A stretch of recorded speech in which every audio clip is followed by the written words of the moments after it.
Hier könnt ihr das Vorherergebnis sehen von meinen Pink Frozen Nails. Dazu gibt es übrigens auch schon ein Video.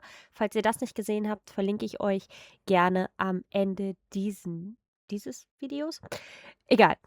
Ich wünsche euch ganz viel Spaß bei dem Speednailart heute und wir bleiben bei der Farbe rosa und pink. Also seid gespannt. Ich freue mich sehr, sehr, sehr doll drauf.